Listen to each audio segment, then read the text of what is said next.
Nuestro siguiente ponente es el Dr. Theodore Steinman, quien nos acompaña desde la ciudad de Boston. Él es profesor de medicina en Harvard Medical School, médico senior en Beth Israel Deaconess Medical Center y en el Brigham and Women's Hospital en Boston. Además, es presidente de la Renal Physician Association y es autor de más de un centenar de publicaciones. El Dr. Steinman compartirá con nosotros el desarrollo del tema enfermedad renal crónica, cómo tratarla y por qué. Sin más preámbulo, dejamos al Dr. Steinman con su presentación. Estamos aquí esta mañana para hablar de la enfermedad renal crónica, qué tratar y por qué la debemos tratar.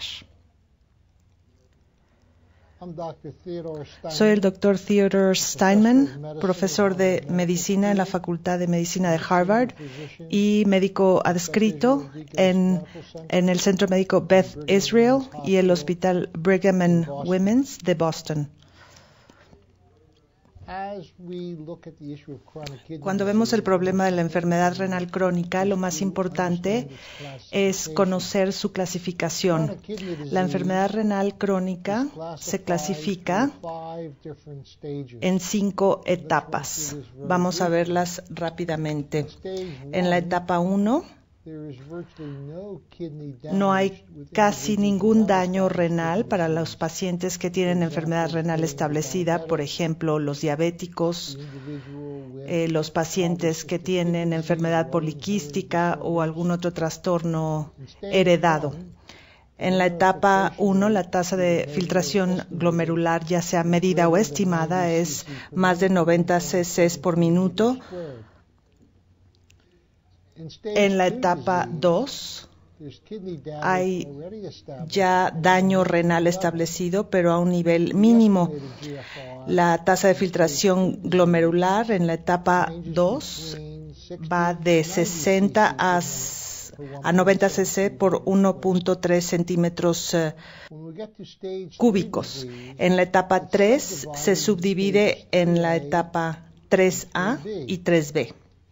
La 3A es una disminución moderada en la función renal y la tasa de filtración glomerular está entre 45 a 60 cc por minuto por 1.3 metros cuadrados, y en la etapa 3B la GRF está en un nivel menor, entre 30 y 44 cc por minuto o 1.73 metros cuadrados. Las etapas más avanzadas son la 4, que representa una GRF de entre 15 a 29 cc por minuto por 1.73 metros cuadrados. En la etapa 5, que también se clasifica como enfermedad renal en etapa terminal, se define con un GRF de menos de 15 cc por minuto por 1.73 metros cuadrados, aunque la diálisis no empieza en ese nivel exactamente. Si vemos la enfermedad renal crónica y las complicaciones de este trastorno, son las enfermedades cardiovasculares las más importantes que enfrentan los pacientes. Bueno, en la diapositiva estamos viendo la enfermedad cardiovascular como una complicación de enfermedad renal crónica, y el factor de riesgo más importante de la enfermedad renal crónica es el desarrollo de enfermedad cardiovascular acelerada o avanzada. Y entre peor la función renal, peor el desenlace de la enfermedad cardiovascular.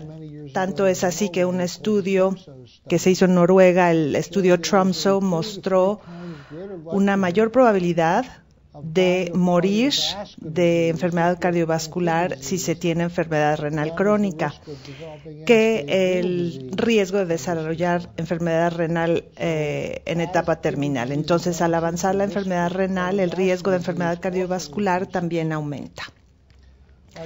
Para cuando alguien llega al punto de la diálisis, de 80 a 90% de la población ya tiene hipertrofia ventricular izquierda. Es la hipertrofia ventricular izquierda la que se asocia con arritmias cardíacas, muerte súbita, disfunción diastólica, que se manifiesta como insuficiencia cardíaca congestiva.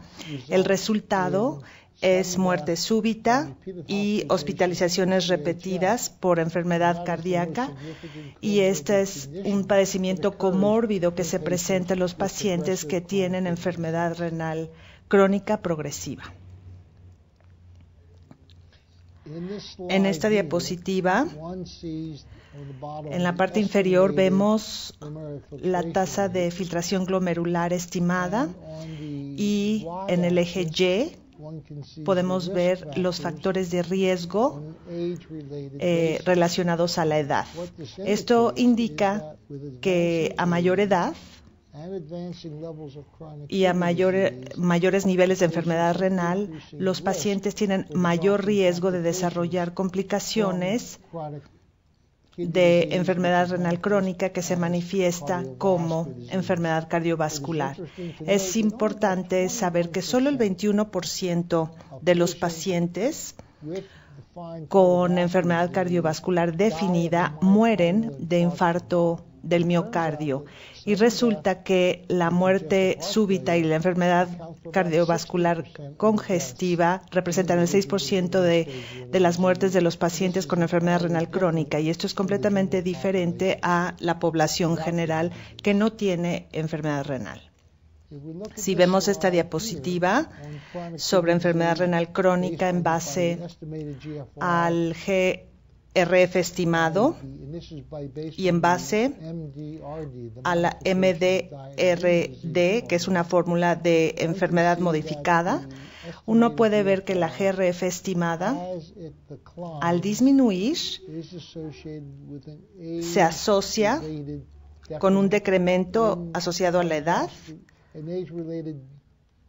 o más bien un aumento de las hospitalizaciones. Entonces, las tasas de hospitalización aumentan progresivamente al disminuir la función renal. Si vemos el problema del tratamiento y de la enfermedad cardiovascular y la enfermedad renal crónica, es un control estricto de la presión arterial, que es lo más importante.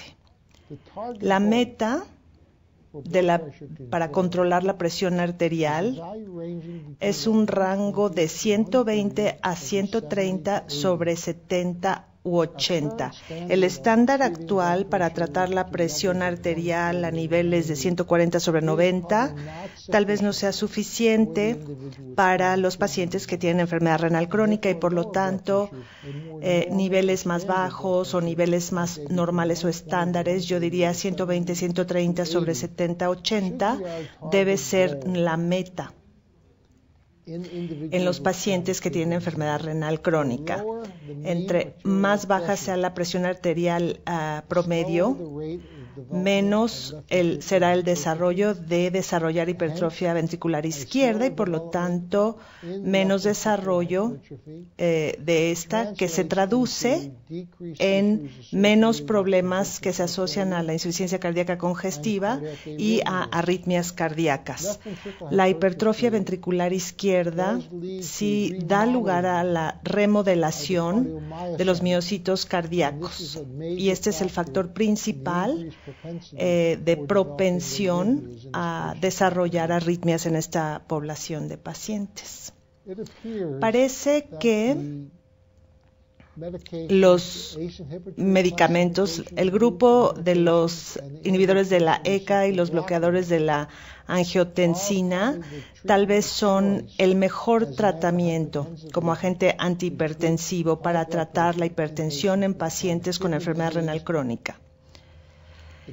Y resulta que la regulación descendente del eje renina-angiotensina-aldosterona con inhibidores de la ECA y con bloqueadores de la ARB, esta combinación o esta regulación descendente de este eje disminuye la remodelación cardíaca y disminuye la incidencia de arritmias, así como de hipertensión.